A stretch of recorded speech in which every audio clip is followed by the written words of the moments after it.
She caught me staring, her voice firm but calm. "You're distracted." I should have looked away, but instead, I whispered the truth, "Because you're the distraction." I still remember the first time I noticed her differently. Of course, everyone in class respected her. She had that kind of presence, confident without being overbearing, graceful in every movement. But for me, it wasn't just respect. It was something I couldn't name at first, something that slipped past logic and settled deep inside me. She wasn't the kind of teacher who raised her voice or demanded silence.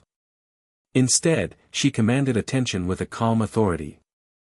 Her words were deliberate, her tone steady, and when she spoke, even the restless ones in the back found themselves listening.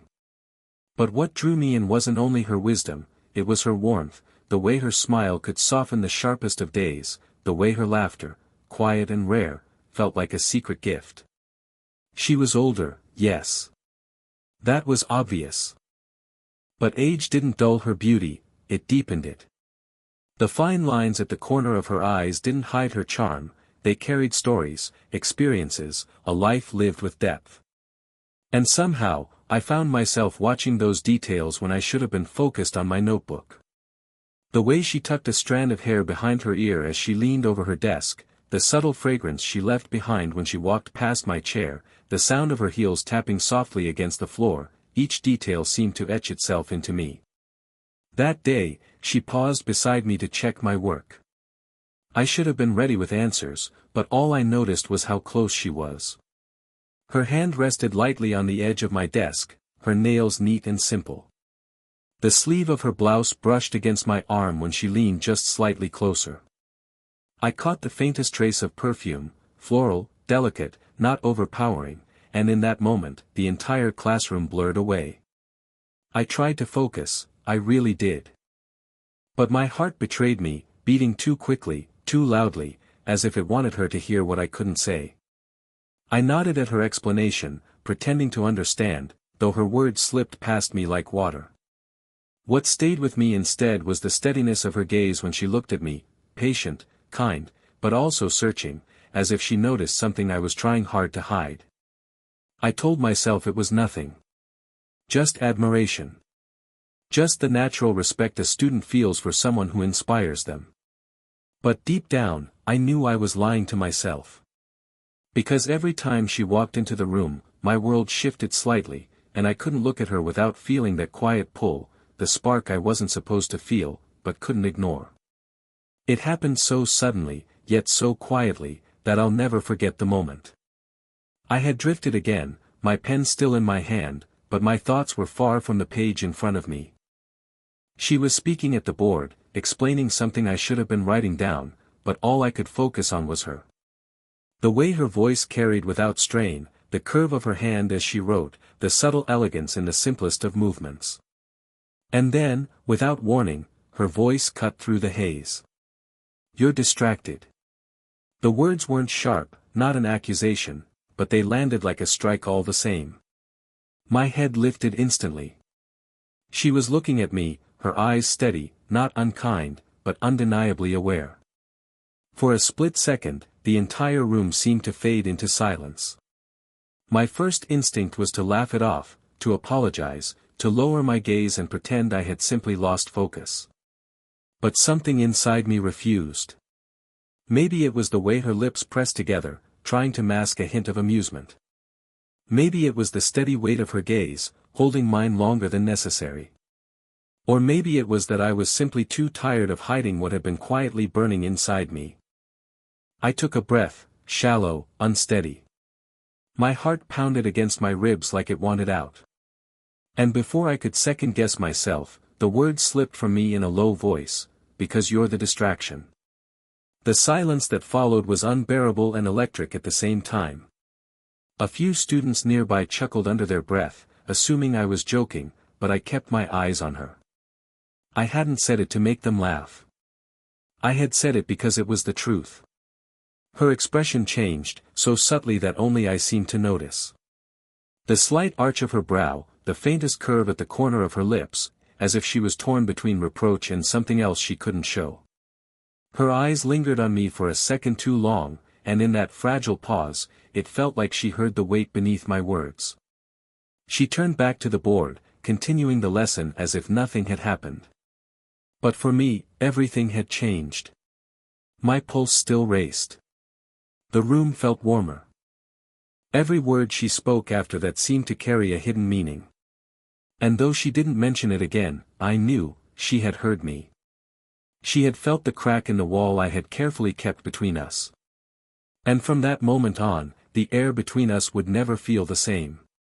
When the final bell rang, chairs scraped across the floor, voices filled the air, and one by one, my classmates filed out of the room. I had almost packed my things when I heard her voice, "Stay a moment." The words froze me in place. My bag strap slid from my shoulder, and my throat tightened as the door closed behind the last student. Suddenly, the classroom felt too large and too quiet, the ticking clock on the wall louder than it had ever been. She didn't stand at the front this time. Instead, she perched lightly on the edge of her desk, her posture relaxed but her eyes sharp, as if searching for the right words. The sunlight from the tall windows stretched across the floor, dust motes floating in the beam between us.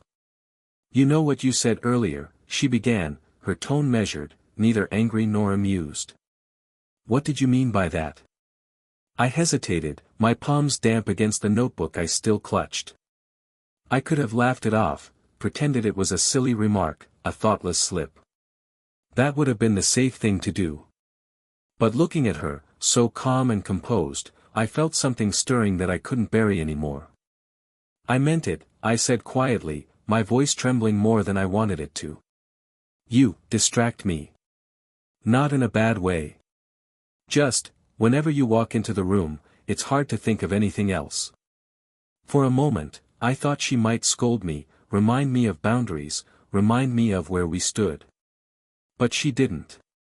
Instead, she studied me with an expression I couldn't decipher, part sternness, part something softer.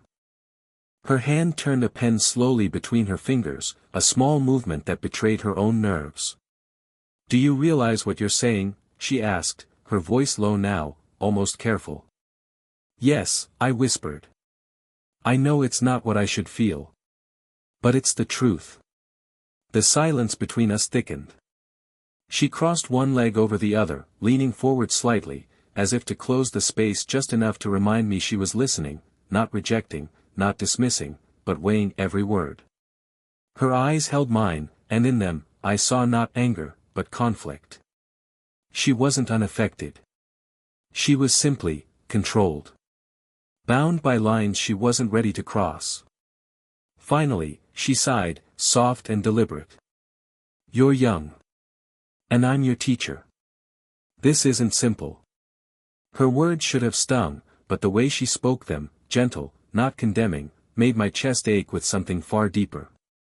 Because even in her refusal, she hadn't shut the door completely. And in that moment, I knew, whatever this was, it wasn't just one-sided anymore. The days after that conversation felt different. Every time I walked into her classroom, I carried the memory of her voice, gentle yet firm, reminding me that things weren't simple. And she was right. Nothing about this was simple. But even as she set those boundaries, her actions told a more complicated story. She hadn't pushed me away. She hadn't dismissed my feelings as foolish. Instead, she spoke to me with a kind of carefulness I hadn't noticed before, as if she wanted to protect me from something larger than both of us. One evening, I stayed behind to finish some notes. She remained at her desk too, papers spread out before her. The room was quiet, the golden light of dusk spilling across the floor, catching on the edges of her hair. Every small sound, the scratch of her pen, the shuffle of paper, seemed to echo louder in the stillness. When I finally gathered the courage to speak, my voice came out softer than I intended. "I know you want me to focus. And I will. But I don't want you to think what I feel is some childish crush." She set her pen down, folding her hands neatly as if to steady herself. For a long moment, she just looked at me. Her gaze wasn't cold, it was searching, conflicted. You have no idea how complicated this is, she said at last. I do, I answered quickly, though the tremor in my voice betrayed me. At least, I understand enough to know why you hesitate. But I also know this isn't just one-sided. Her breath caught ever so slightly, so quiet I might have imagined it. She glanced away, her fingers tightening against each other before relaxing again. That's exactly why I'm careful, she murmured. The space between us seemed charged, like a fragile thread stretched too thin. I shifted closer to hand her a notebook I'd finished, and in doing so, my hand brushed against hers on the desk. It was the lightest touch, barely there, but it froze both of us in place. Her eyes flicked to mine, wide for the briefest second before she pulled her hand back. Not harshly. Not in rejection. Just, a retreat, as though she knew what even a second longer would mean. I swallowed hard, the ache of wanting to bridge that space burning in my chest. She gathered her papers slowly, her voice steady again, though softer now. You should go. It's late. I nodded, rising without protest. But as I left, I knew she felt it too, the hesitation, the desire held at bay, the weight of something neither of us dared to name. The weeks that followed were a strange mixture of routine and quiet tension. On the surface, nothing had changed. She taught with the same calm authority, I sat with my pen and notebook like everyone else, and life inside the classroom carried on. But beneath it all, something subtle had shifted. Her eyes lingered on me a little longer when asking a question. Her smile softened when I answered thoughtfully. And when class ended, there was often a pause, a hesitation, before either of us walked away. It was as though we both carried a secret no one else could see. It started small. She recommended a book, sliding it across my desk with a quiet, "I think you'll like this one." I devoured it in 2 nights, not because of the story alone, but because it came from her. When I returned it, I thanked her, and she nodded, her lips curving into a smile that was fleeting but sincere. One afternoon, as the last of the students left, I lingered again, pretending to sort through my notes. She looked up, amused. You always seem to have something that takes longer than everyone else, she teased gently. I shrugged, my heart pounding. Maybe I just like the quiet. Her gaze held mine, steady and unguarded. For once, she didn't break the silence.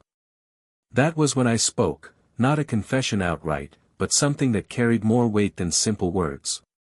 You know, I began slowly, my throat tight, you're more than just a teacher to me. You make me want to try harder. To be better.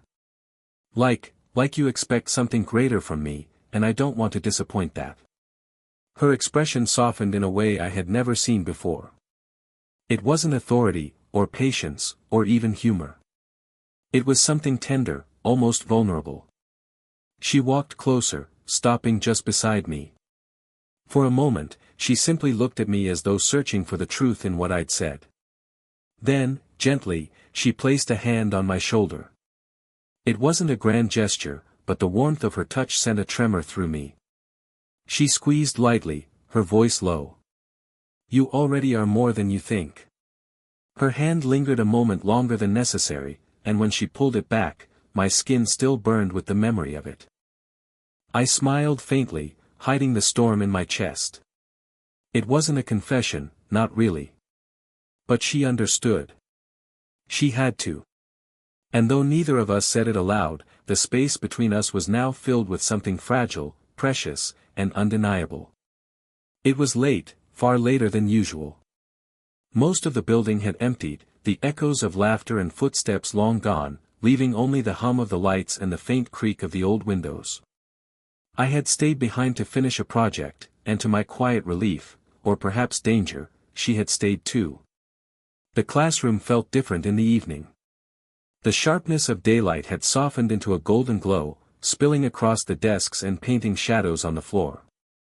It was quieter, more intimate, as if the world outside had stepped back to give us this one stolen hour.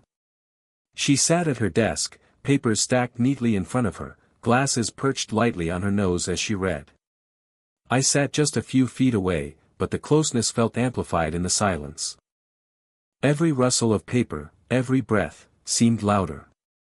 At one point, she looked up, catching me watching her. Normally, I would have turned away. But this time, I didn't. I held her gaze, heart racing, daring myself not to retreat. She didn't look away either. Her eyes lingered on mine, steady, searching, until the air between us grew thick with something unsaid. I shifted slightly, sliding my chair closer to hand her a folder she had asked for. As I did, our shoulders brushed. It was the lightest contact, but it sent a current racing through me. She stilled, her breath catching just enough for me to notice. Neither of us moved away. When she reached for the folder, her hand grazed mine. Not by accident, or at least, not entirely. Her fingers rested there for a fraction of a second longer than necessary, warm against my skin. My chest tightened, every nerve alive with the weight of that touch. The silence was unbearable. My voice trembled when I finally spoke. Do you ever feel like something is pulling you in a direction you know you shouldn't go? Her eyes closed briefly, as if the question struck too close to her own thoughts. When she opened them, there was no denial. Only quiet truth. Yes, she whispered. For a heartbeat, it felt as though the world itself had narrowed down to that desk, that moment, that fragile thread between us. If I leaned just slightly closer, I knew she wouldn't stop me. If she let her hand stay on mine a second longer, everything would change. But she pulled away first, steadying her voice with effort. We shouldn't. And though the distance returned, the truth lingered in the air, undeniable. The line had not been crossed, but it had been drawn in fire. The days that followed carried a quiet weight. Nothing had been spoken outright, yet the memory of that evening lived between us, the closeness, the near confession, the silence heavy with what could have been. Every glance now seemed layered, every smile careful, every pause deliberate. I thought about her words, we shouldn't. They replayed in my head, not as rejection, but as a reminder. A reminder that she cared enough to stop before either of us crossed a line we couldn't return from. And though it left me restless, I respected it. Because beneath those words, I had also heard something else, the unspoken truth that she felt it too. One afternoon, as class ended and the room emptied, she lingered at her desk. I packed my books slowly, half hoping, half dreading she might call my name again. And she did. Can I speak with you? Her tone was softer than usual, almost hesitant. I walked up, heart pounding. She folded her hands together, resting them lightly on the desk, her eyes searching mine with that same calm intensity that always unsettled me. I need you to understand, she began, her voice steady but tender, that what we share, it can't become more than this. The world wouldn't see it kindly, and it could harm us both. She paused, her gaze dropping for a moment before lifting again. But that doesn't mean it isn't real. Her words sank into me like warmth, both comforting and bittersweet. I nodded, my throat tight. I know. And I don't want to cause you trouble.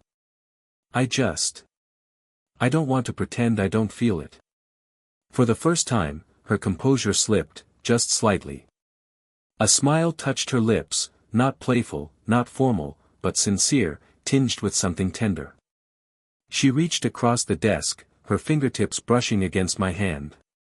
Not a fleeting accident this time, but a deliberate touch. Her skin was warm, her hand steady, and for that brief moment, the world outside didn't matter. My chest ached with the intensity of it, a gesture so small, yet carrying everything we hadn't said aloud. Then, with a soft squeeze, she pulled back. Carry this with you, she said gently, but don't let it weigh you down. Let it make you stronger. I left the classroom with my heart full. We hadn't crossed any forbidden line, hadn't stepped into the danger of what temptation whispered. But we had acknowledged something rare and fragile, something that would stay with me forever.